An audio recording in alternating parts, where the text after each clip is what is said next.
Working at the...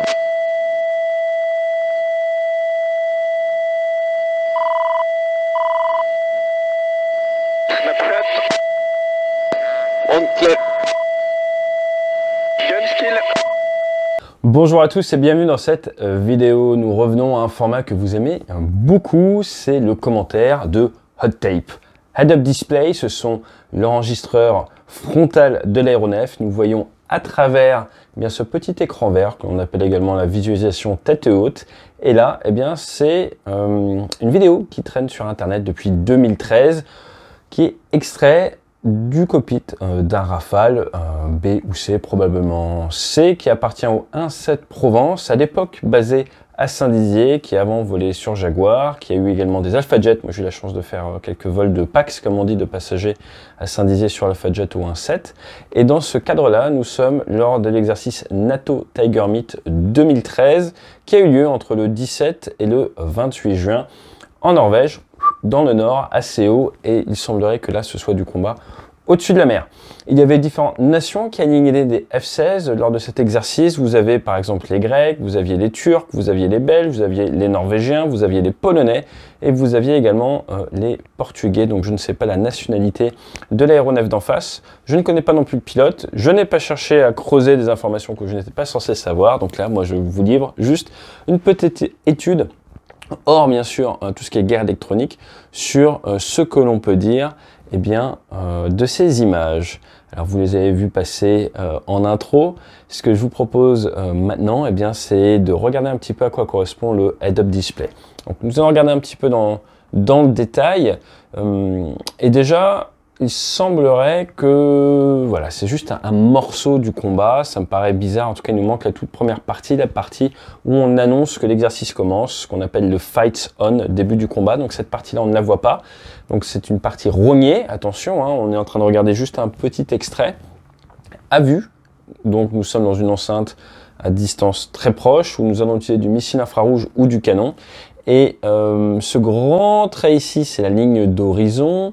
La 322, c'est notre vitesse indiquée. En dessous, c'est le nombre de Mach. La qualité est, je sais, pas très bonne, mais c'est ce qu'on a. Ici, à droite, vous avez 10 600 pieds. Donc, c'est par rapport à la référence, soit le niveau de la mer, soit le standard. Là, dans ce cas-là, sûrement le niveau de la mer. Au-dessus, là, vous avez les caps. Ensuite, vous avez ça, les indicateurs tous les 5 degrés. Cette espèce de rond avec des ailes et une dérive, c'est votre vecteur vitesse. Cela vous dit où va l'avion. Donc là, il monte à peu près 4 degrés néo à 322 nœuds, 10 600 pieds. Ensuite, nous avons des indications au niveau du système d'armes. Et donc là, nous sommes en mode RR Dogfight, courte portée. Et là, vous avez une sorte de référence qui vous donne une petite idée des différents axes. Et le rond, là, c'est l'accrochage de votre missile infrarouge, le Mika-IR, fabriqué en France. Français, monsieur. Et ici, au niveau du head-up display, vous voyez qu'il y a pas mal de senseurs. Donc, vous avez votre cible qui est là, en rond, c'est-à-dire qu'elle est accrochée d'un point de vue source infrarouge pour votre missile. Et le carré autour veut dire que votre opticepteur frontal, votre super caméra très puissante à bord, est également rallié dessus. Donc, dans le cockpit, le pilote, il a une belle image, normalement, du F-16. À noter également que là, à l'instant T, nous ne sommes pas en conduite de tir missile, même si le missile a la capacité à partir sur la cible, car il est accroché.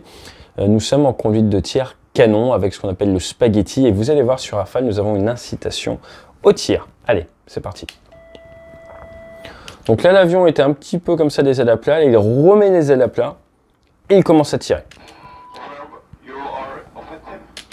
Nous sommes en mode mixte ici, c'est de la guerre électronique, je ne rentrerai pas dans le détail, c'est en gros les priorités entre est-ce que vous êtes plutôt radar ou plutôt brouillage. Là c'est dogfight, donc comme je disais le mode combat rapide, nous avons des modes combat longue distance et des modes combat rapproché avec des senseurs qui réagissent de manière différente. Là, c'est l'AOS, c'est votre nombre, c'est l'incidence. Et donc, pour sortir la vidéo, ils ont caché, comme ça, ils cachent les capacités à l'époque, en 2013, d'incidence maximum du Rafale. Donc là, l'avion est parti dans une sorte de barrique. Il a levé le nez très fort et là, il a mis de l'aileron pour essayer de faire une barrique qu'il renverse, on dirait. Le relistique veut dire que vous êtes vraiment embuté et là, la machine vous dit attention, tu en demandes vraiment beaucoup, est-ce que tu veux pas relâcher un petit peu? Donc là, voilà, maintenant on voit arriver sur la droite le F16. Donc vous voyez que nous sommes maintenant à 142 nœuds. Donc le fait de bouger comme ça, nous avons perdu beaucoup d'énergie. Nous sommes en virage, les ailes stables au-dessus de l'horizon, en train de tourner vers l'adversaire. Donc là, c'est de la très basse vitesse. Nous sommes à 13 000 pieds, 140 nœuds. Donc c'est une grosse vitesse pour avion léger. Mais le départ du combat, là, de ce qu'on a vu, était à vitesse assez faible. Donc voilà, le delta a dégradé l'énergie. Là maintenant, nous sommes en position extrêmement offensive, très bien joué de la part du pilote. Ce que vous voyez ici, là, c'est un répétiteur d'horizon pour avoir une idée justement d'où est en haut et en bas. Et nous sommes en mode gun, canon, et vous voyez que les indications ont changé.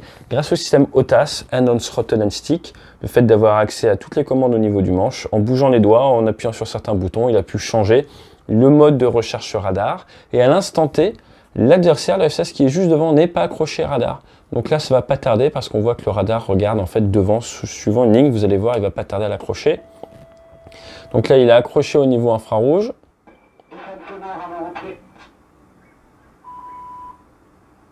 Donc il n'a pas accroché, du coup il change. Vous voyez, il passe avec un autre système. Et là, et ben bouf, le F16 est rentré à l'intérieur de la zone de recherche du radar. Instantanément, il le trouve, il l'indique ici. Et là, vous voyez, double chevron pour ceux qui jouent à D16. Vous savez ce que ça veut dire? Ça veut dire la post-combustion allumée. Donc là, maintenant, nous sommes nez bas, pile poil derrière le F16, post-combustion allumée. L'accrochage radar est effectué. Nous avons une bonne télémétrie, une bonne distance. Le radar Doppler envoie des ondes sur le F16. Et nous allons pas tarder à pouvoir bien ajuster le tir canon. Donc là, vous voyez ce qu'on appelle le spaghetti, qui est, pour entrer dans le détail, une conduite de tir historique. Pour faire très simple, ici, là, vous avez un indicateur avec un point au milieu. Vous voulez mettre ça pile poil sur l'adversaire au moment où ça va être dessus avec vos obus de 30 mm. Nous avons 125 obus de 30 mm qui font à peu près 480 grammes sur Rafale. Temps de guerre sont des OSPI, obus semi-perforants explosifs incendiaires. En exercice, ce sont des OXL, obus d'exercice léger. Dans un cas comme ça, il n'y a rien, c'est juste simulé. Eh bien, si vous avez tout bien l'un sur l'autre, vous allez avoir une sorte d'incitation au tir qui va apparaître. Vous allez voir, le constructeur vous dit « Vas-y, c'est maintenant qu'il faut appuyer ». Alors, si vous êtes un peu old school, vous allez vous rendre compte, oui, il y a beaucoup d'informations à processer. Et surtout, tout ce vert empilé, on peut avoir presque du mal à bien voir l'aspect de l'avion. Moi, je sais que personnellement, je venais d'un avion où il y avait beaucoup moins d'informations dans la visualisation tête haute. J'avais tendance à dimmer un petit peu, à réduire la luminosité de ce vert de manière à bien pouvoir voir l'aspect de l'avion, parce qu'il va vous donner des indications de suite. À courte distance, c'est l'aspect de l'aéronef. Donc là, le pilote n'est pas très brutal, il va pas essayer de mettre son nez devant l'autre avion à tout prix, il est dans une très bonne position, il fait ce qu'on appelle un petit peu entre du lead et du pure poursuite, il essaie de venir se placer, il sait que là le temps va jouer pour lui et que dans quelques secondes, il pourra être pile poil derrière son adversaire dans une très bonne possibilité de tir. Donc là il refait un tout petit peu de lead, il vient devant, vous avez vu il y a les carrés qui arrivent avec les incitations de tir. Et là, c'est parfait. Donc là, on a récupéré un peu une très bonne vitesse pour le Rafale. On est au-dessus des 300 nœuds. Il a fait un petit peu de lead. Donc maintenant, il va se rapprocher de l'autre aéronef. Donc il ne peut pas rester comme ça indéfiniment. Mais il va venir mettre son nez un petit peu devant l'autre avion pour après pouvoir accompagner le F16 dans sa trajectoire et le tirer. Ce qui est exactement ce qu'il fait là. Et là, vous voyez, double carré, comme on dit, incitation de tir. Et là, on est, voilà. Là, on est parfaitement tout dessus. C'est donc un snap. Dans un cas comme ça, et vu qu'il reste dessus, c'est ce qu'on appelle un peeper-on tracking, et pour pouvoir annoncer que vous avez tué quelqu'un au canon, il faut soit 2 snaps, donc les réticules qui passent dessus rapidement 2 fois, ou alors l'accompagner comme dans ce cas-là, et c'est ce qu'on appelle peeper-on tracking, et un gun skill, le F16 est mort grâce au tir canon. Petit point à surveiller quand même, il y a des hard decks, des altitudes sous lesquelles il n'est pas autorisé de descendre, hein, comme dans Top Gun, et là vous voyez qu'ils ne sont pas très hauts, ils sont à 5800 pieds. Donc là, on a eu un tracking, voire un snap tout à l'heure. Là, ils nous en refait un, donc je pense qu'on peut considérer que c'est 2 gros snaps. Là, il annonce donc gun skill, il n'y a pas à discuter. C'est je sais que j'ai les critères, tu peux rien dire. Je claim, je revendique la victoire.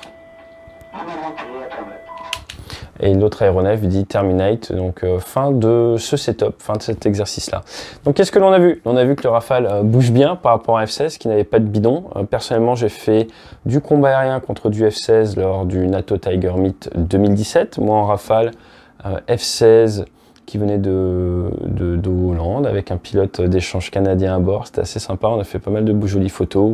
Je vous invite à aller voir sur les réseaux sociaux, sur ATCHU, sur Insta, des fois j'en remettrai cette semaine.